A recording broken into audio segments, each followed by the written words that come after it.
Good evening, friends. I welcome all of you for the 7th Durga Bhagwat Endowment lecture. Today's speaker, distinguished historian Ramachandra Guha.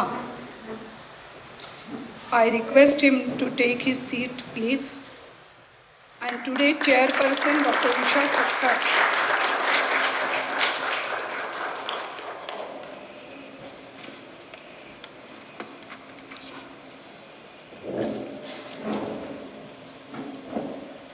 Now, before we begin our session, I would like to just request all these channel people that Mr. Guha has requested.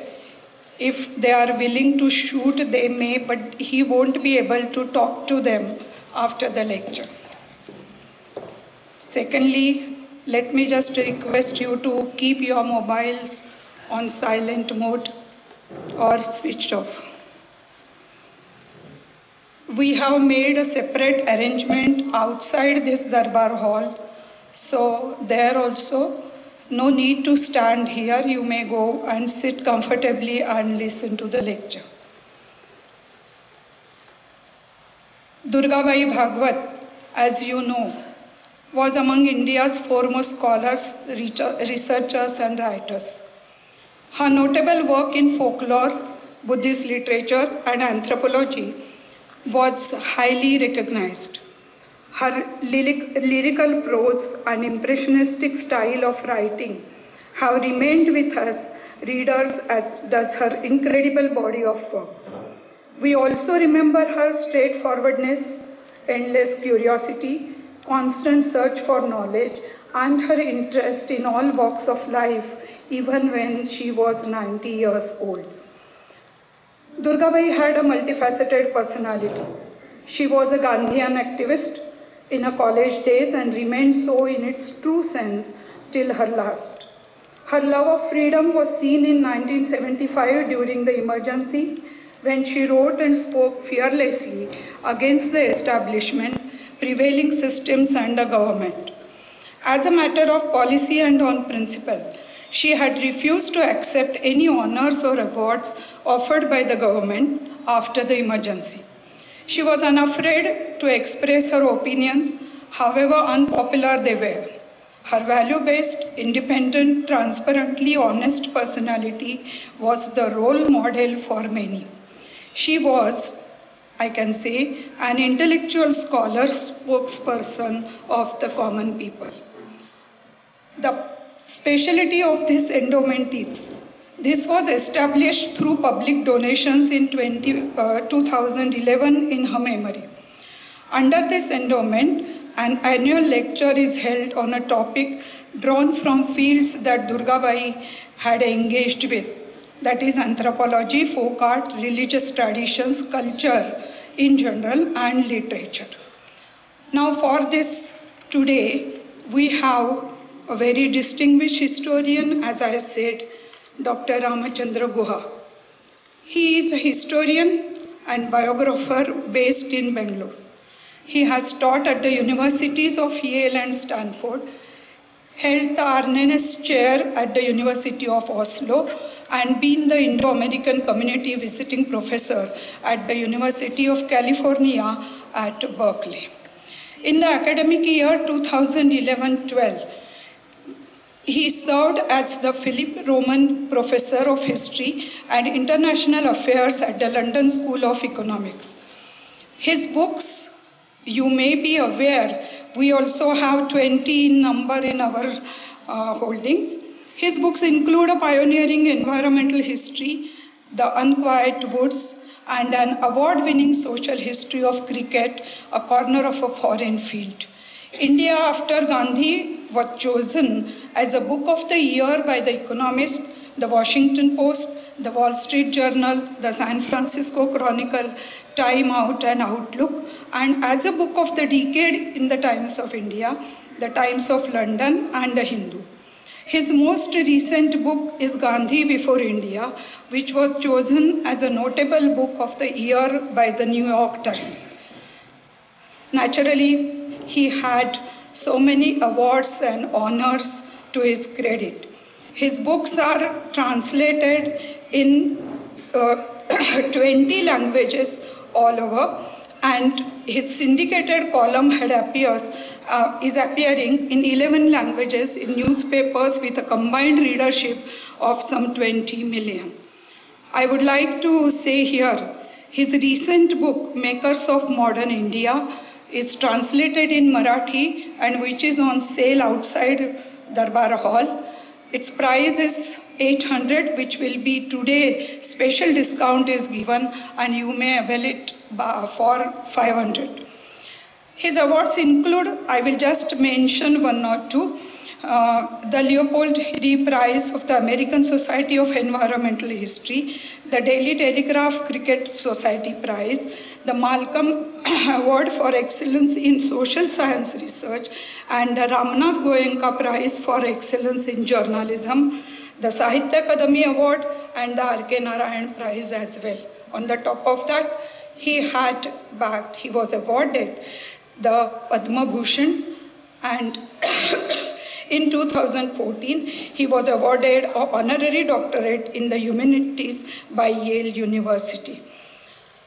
Now, today's session will be chaired by Dr. Usha Thakkar. For Asiatic Society's members or people in Mumbai are well known about her qualities and about her scholarship. But still I feel that let me just in brief tell few things about her. That at present she is the President Mani Bhavan Gandhi Sangrahalaya Mumbai. She retired as professor and head department of political science SNDT Women's University, and she has done postdoctoral research at the University of Chicago on Fulbright Fellowship, Cornell University on Senior Fulbright Fellowship, and at York University on WIT Fellowship from the Shastri Indo-Canadian Institute. She was also visiting fellow at Sheffield City Polytechnic, UK. We have separate association with her as she was the vice president of our society and now also of Banasali Vidyapit. But her research areas are common. As Dr. Guha and Dr. Thakkar, her research areas are Gandhian studies, women's studies, and Indian politics. She has presented papers at many national and international conferences, and recently, Understanding Gandhi and Mumbai are her books published just last month or last week as well. So I welcome both of them. Dr. Guha will be speaking on the craft of historical biography. Before I would hand over the mic to him, I would request our President, Mr. Kale, to present him a small memento. Instead of a bouquet, I would like to present him a book with a back.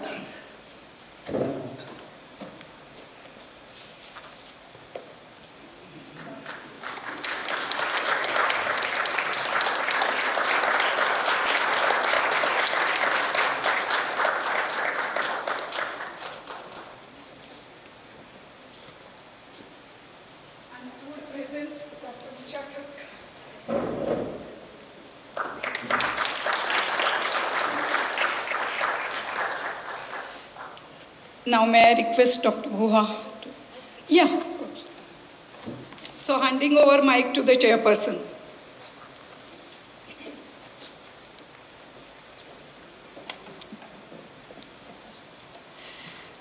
Dr. Ramachandra Guha, Mr.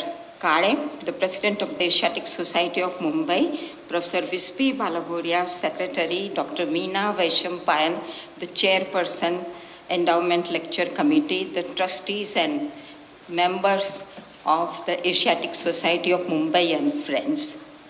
We all know today that we in India do not have a developed area of historical biography, though there have been commissioned biographies and hagiographies also. since good old days. And we do not talk, or I think sometimes we do not even like to think about our heroes like ordinary human beings with their limitations and failures. Because the trait of hero worshipping puts them in the respected category of supermen or superwomen, and critical or analytical insights fail to develop, and much is left untold. And very often, as we know, the public discourse overlooks the presence of various shades of grey between white and black. So the historical biographer is concerned with the craft of making one seamless story. But there is no monotony of a single color. Rather, there are various shades of experiences of life that make the story exciting and interesting. So the craft is not putting various fragments of the collected data in one place and constructing a single discourse about the past or the individual, but to allow multiple secondary discourses to surface that will enhance the effectiveness of the main story of the past or the individual. So now for the historian and biographer, understanding of the individual comes from understanding his or her contextual determinants and vice versa. So ultimately, the historical biographer faces dual challenge: telling history and telling life, and they are interconnected. And it's just like history and literature. So we are delighted to have Dr. Ramachandra Guha with us this evening, a distinguished scholar and a spellbinding orator. He has written and is writing exemplary historical biographies. He is a master craftsman of historical biographies, and we are very happy today to have him, and we very much look forward to you, Dr. Guha. Please, thank you.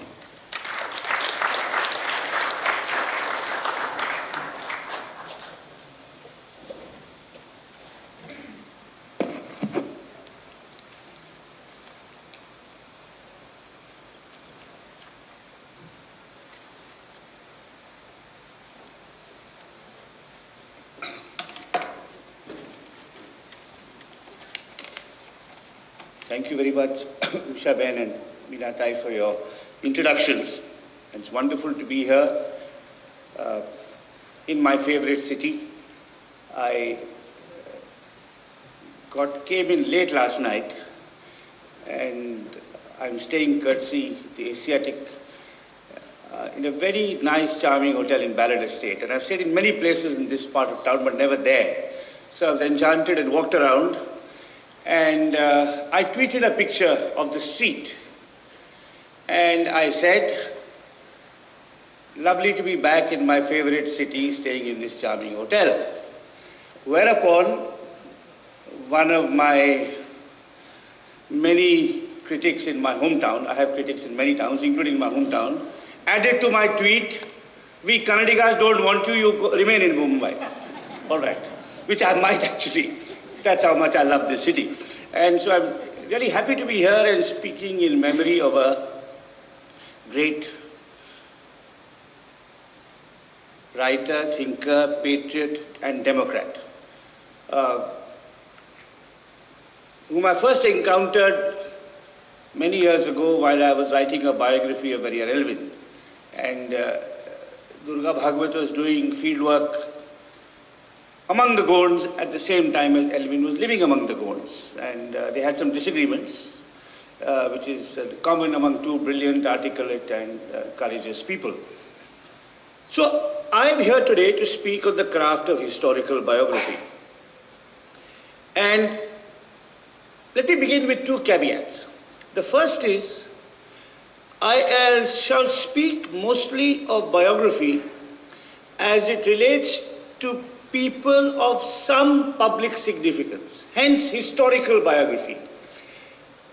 The writing of lives of people who had a larger public profile, not necessarily only in politics. It could be in sport, it could be in literature, it could be in activism. But there is also a very interesting and emerging field of biographical studies of little known people whose lives can also be quite fascinating. For example, a life of a gangster, or just a life of an ordinary hotel earner, the humdrum quotidian life of just a working professional can also be an important literary exercise. But I'm going to speak of biography as it relates to figures of public or political importance. And secondly, the second caveat is that I'm a historian of the modern world, let's say from the mid-19th century onwards. So what I say today in my talk may be relevant to those who wish to write or read biographies of modern figures, like for example Durga Bhagwat, but not so relevant to figures from the distant past, such as Ashoka or Akbar or Shivaji or Chandragupta Maurya or Malik Ambar and so on, because I'm a historian of the modern period. That's where my interest and such expertise as I have lies. The first thing I want to say has already been said by Usha Thakkar, namely that historical biography is an underdeveloped field in India. Now, biography lies at the juncture of literature and history. And the great novelists and literary figures whom India has produced, of whom Durga Bhagwat was one, but there are many others in all our languages. There are also some very fine historians. India has an extremely well-developed tradition of historical studies.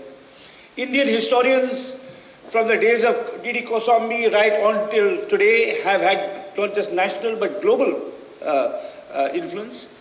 So you would expect that in an intellectual culture that breeds good historians and also breeds good novelists and literary writers, biography would be developed, because biography is at the intersection of history and literature. But that's not true. Such biographies that exist, and again a point Usha has mentioned, are mostly hagiographies. There are some decent studies of our modern political figures. So you could read B.R. Nanda on Gokhale and be instructed. You could read Rajmohan Gandhi on Patel and be instructed. You could read Sarvapalli Gopal on Nehru and be instructed. So when it comes to the makers of modern India, the big chaps, not necessarily the big women. I mean, I would love to read a good biography of Kamala Devi Chattopadhyay, but it doesn't exist. But at least the most important political figures in 20th century India, Gandhi, Ambedkar, Rajaji, Patel, Subhash Bose, have had Gokhale, Tilak, have had competent biographical studies written about them. Studies that are well researched, that use original materials, that string together a narrative. But even these books are essentially about the public figure. If you were to read Dhananjay Keer or Ambedkar, you would know nothing about his two marriages or about his romances. If you were to read Nehru on Sarvapalli Gopal on Nehru, Edwina Mountbatten appears once, and that in a footnote in the 3 volumes. So even the good books that exist are limited in that they don't probe adequately the personal life of